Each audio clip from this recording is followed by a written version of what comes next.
রাঙ্গামাটি জেলা পুলিশের মাসিক অপরাধ পর্যালোচনা সভা অনুষ্ঠিত। দৈনিক কুমিল্লার ভয়েস, সত্যের সন্ধানে চোখ রাখুন সব সময় ও পড়ুন দেশ ও দেশের বাহিরের সবাই ধন্যবাদ। শনিবার ৮ ফেব্রুয়ারি ২০২৫ ইংরেজি রাঙ্গামাটি পার্বত্য জেলার পুলিশ সুপারের কার্যালয় সম্মেলন কক্ষে রাঙ্গামাটি জেলা পুলিশের মাসিক অপরাধ পর্যালোচনা সভা অনুষ্ঠিত হয়। সভায় অতিরিক্ত পুলিশ সুপার প্রশাসন ও অর্থ জনাব মারুফ আহমেদ, পুলিশ সুপার পদে পদোন্নতি প্রাপ্ত মহোদয়ের সঞ্চালনায় সভাপতিত্ব করেন রাঙ্গামাটি পার্বত্য জেলার police super doctor SM. Farhad Hossain মহোদয়।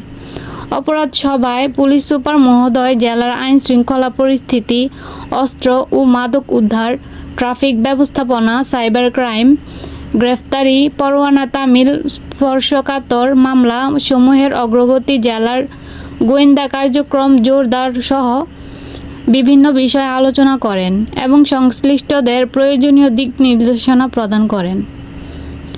এ সময় পুলিশ সুপার মহোদয় কাউখালী থানা ও চন্দ্রঘোনা থানার চাঞ্চল্যকর দুটি কলুলেস হত্যা মামলার মূল রহস্য উদ্ঘাটন, আসামি গ্রেফতার ও বিজ্ঞ আদালতে আসামিদের স্বীকারোক্তিমূলক জবানবন্দি লিপিবদ্ধে কার্যকরী ভূমিকা পালন করায় ভালো কাজের স্বীকৃতি স্বরূপ অতিরিক্ত পুলিশ সুপার কাপ্তাই সার্কেল জনাব মোহাম্মদ জাহেদুল ইসলাম পিপিএম মহোদয়, কাউখালী থানার অফিসার ইনচার্জ জনাব মোহাম্মদ সাইফুল ইসলাম সোহাগ এবং চন্দ্রঘোনা থানার অফিসার ইনচার্জ জনাব মোহাম্মদ শাহজাহান কামালকে নগদ অর্থ পুরস্কার প্রদান করেন।